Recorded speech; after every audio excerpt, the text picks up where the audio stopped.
Hi everybody, and welcome to my August makes and September plans.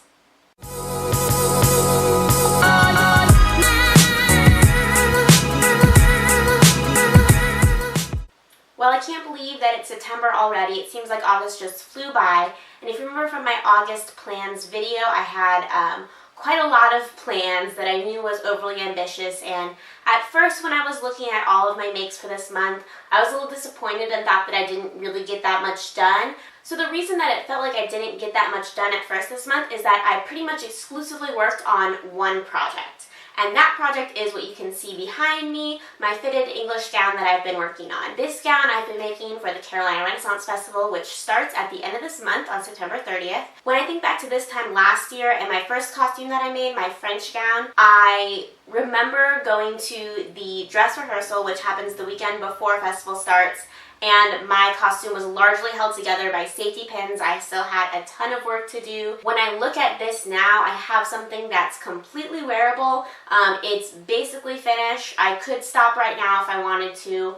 I just always want to add a little more detailing to it. So I'm ecstatic to be finished a month early. I've certainly been working on this for the better part of a year. So I'm very, very happy to be completed with it. The one thing that I worked on this month that wasn't related to the Renaissance Festival was finishing up the home sewing embroidery that I had showed in my last makes video. In that one, I had showed you the hoop that my dog had chewed up, but I had the floral wreath done, and I had mentioned that I wanted to embroider a Game of Thrones quote. Here it is all finished. I re-hooped it, trimmed off the back, and I embroidered on it. I drink and I sew things. I didn't get the full quote in there because I realized I didn't have the room for it. This really started out as a practice piece, so I love how it turned out. I definitely want to do more Game of Thrones quotes and more sewing related hoops, maybe to hang up somewhere in my crafting room. I did finish one Renaissance Festival related item that was not related to my English gown costume, and that was just this cute little beaded collar that I made for my dog. It has a rainbow of beads on it on a white velvet collar. I put elastic in it so that it goes around her neck and it won't accidentally choke her or anything, and she wore this in the Charlotte Pride Festival that we marched in a couple weekends ago. A lot of fun, and she had a great time. She loves seeing all the people at parades. I love making these little details for her to make her look all fancied up.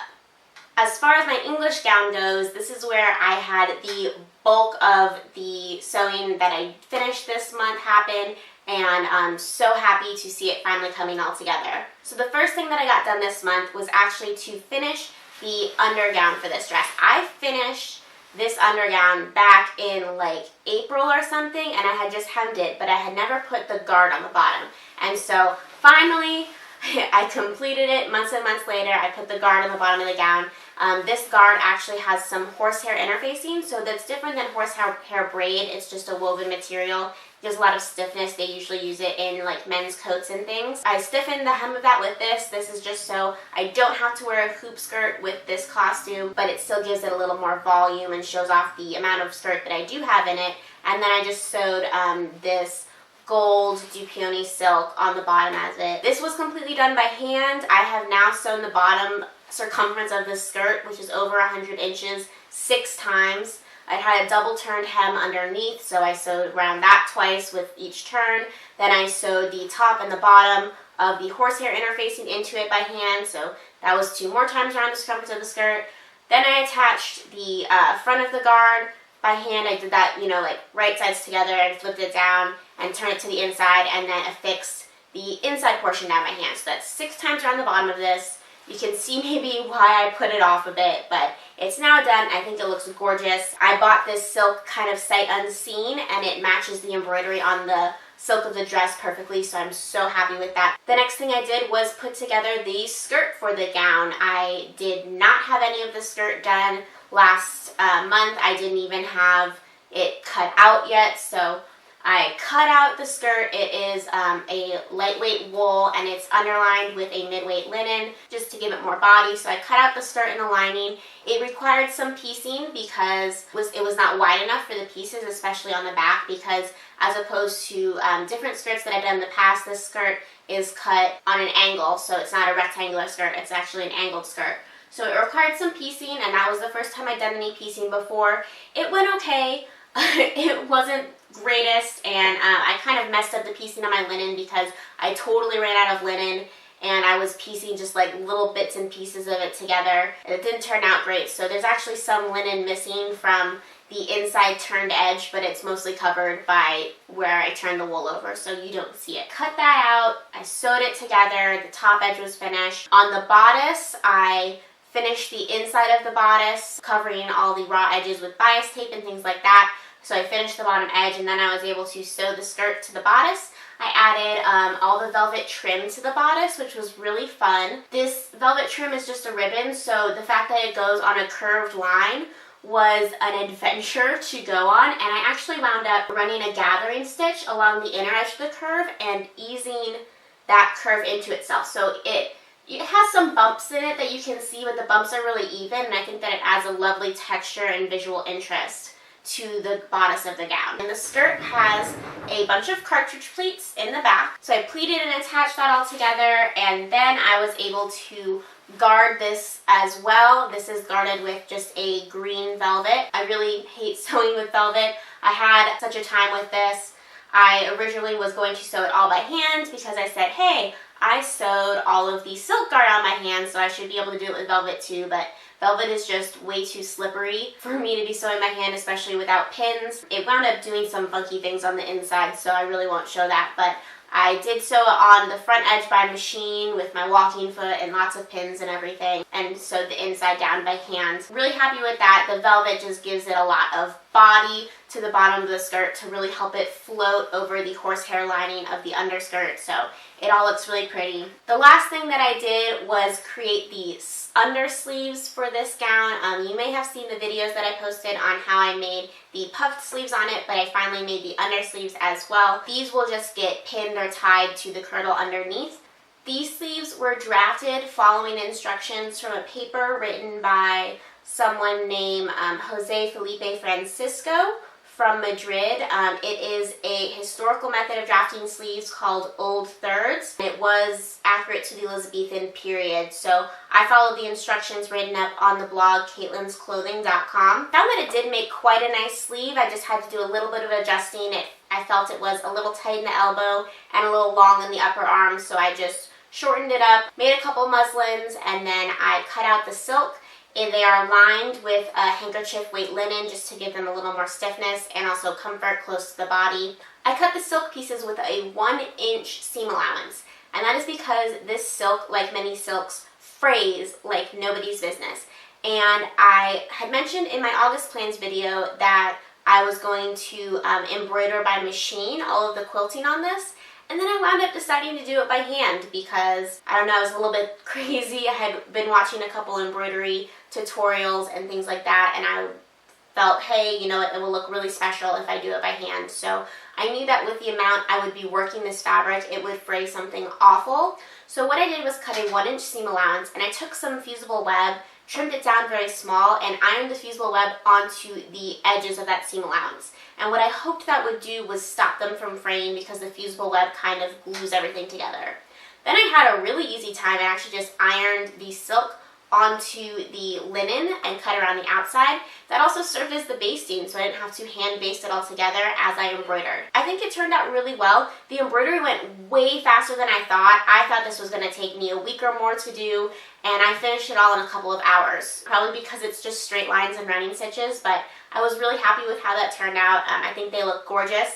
So I embroidered the sleeve pieces separately, and then I sewed them together with a French seam.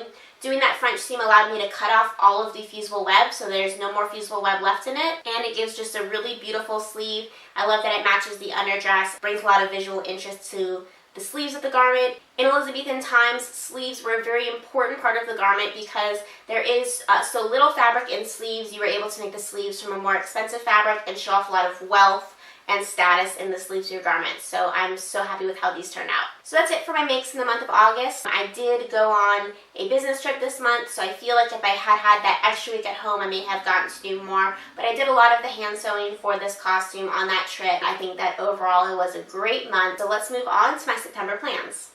So for the month of September, I'm really excited to say that I have very little historical sewing that I feel I have to get done. I am just going to adjust the way the skirt is attached. I can't actually remember because it was so long ago, but I think that I may have deepened the front point of this pattern when I was drafting the bodice up, and that messed up the curve of the skirt. So you can see this kind of like a bunch of extra fabric here. So I'm just going to raise where the front portion of the skirt is attached to give it a more smooth look. That'll probably take me about an hour to do. I'm also going to be adding a little bit more trim. I'll be adding some velvet trim around the bottom of the puffed sleeves, adding some trim around the waistline, and probably continuing this bold line down the front of the skirt and maybe doing an extra line of blue velvet right over the green velvet to add a second band on the bottom. That's really it. For this costume, I had originally planned to do a partlet and cuffs underneath it as well. Once I finished it and wore it and everything, I felt like the neck just came up too close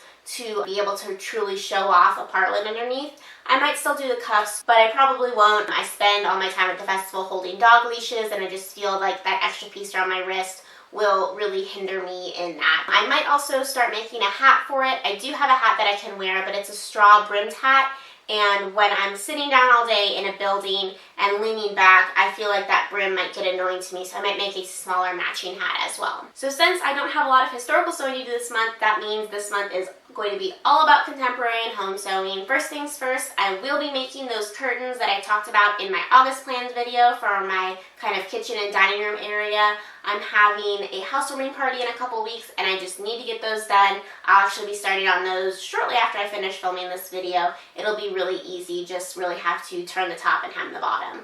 I'm also going to be getting to the Sew House 7 patterns that I talked about in my last video. After bothering my sister every day for a couple weeks, she finally sent me over her measurements. So I'm going to start cutting out the Burnside bibs that I'm making for her for our birthday out of this black linen from fabricstore.com. Very excited to be doing that. I'm also going to be starting on my birthday present for myself, which is the tea house dress from Sew House 7. You'll remember in that video I talked about purchasing a purple and white cross-dyed linen from fabricstore.com, and as I was waiting for it to go on sale, they sold out of it, and I was devastated because I love purple. That was an expensive fabric, but I was willing to spend the money on it for myself as a birthday present. My best friend helped me out, and she went searching online and found this cross-dyed Merlot and white linen from fabrics.com, and so I purchased it, and it is so soft and smooth. It is even more purple in person than it looked online, so very happy about it and very excited to be working with it. Recently, while I was walking around Hobby Lobby, I found this little bag in the embroidery section, and they had like some tassels and patches and stuff to sew onto it as kind of a project thing, and I love the kind of coppery rose gold leather, faux leather on the bottom of the bag, so I knew that I wanted to buy it and do something with it. I got a selection of matching embroidery floss and also some coppery beads in the bead section. I'm not sure what I'm going to embroider on it yet. I was thinking maybe like a very geometric pattern, so I have to look some up, but that's kind of going to be my little hand sewing project for this month to keep me occupied while I'm watching TV and things like that. Another project that I'm thinking about doing for this month is actually going to be more of a dyeing project. As I was working on unpacking, I found this project that I had made about a year ago. It's quite large, so you can't really see it properly, but this is a knitted dress, and I knit this dress, not by hand, actually. I knitted it on a knitting machine while I was doing some training for my job. And I love this dress so much. It was inspired by another dress they had sitting on a mannequin in the showroom where I was doing my training. I knitted it out of this wonderful soft wool yarn that they had there. I have to dye it because it has some oil stains on it. So I'm thinking I'm going to dye it a really lovely fall color, maybe something in the mulberry family, or maybe I'm thinking also an olive green. So I'm just going to dye it. It has like this split off part of the skirt to give it kind of like a lovely little frill and asymmetric detailing on the side. So I'm going to sew some clear elastic into that just to give it more support from the weight of the fabric and just finish it up basically so that I can actually wear it. It's a tank top dress with a turtleneck, and so I'm really excited that I found it in all my stuff, and I'm really excited to see how it turns out and give it like a little fall dress. That's mostly it for my sewing plans this month. The only other sewing related thing that I'm doing this month is I'm participating in the #SewPhotoHop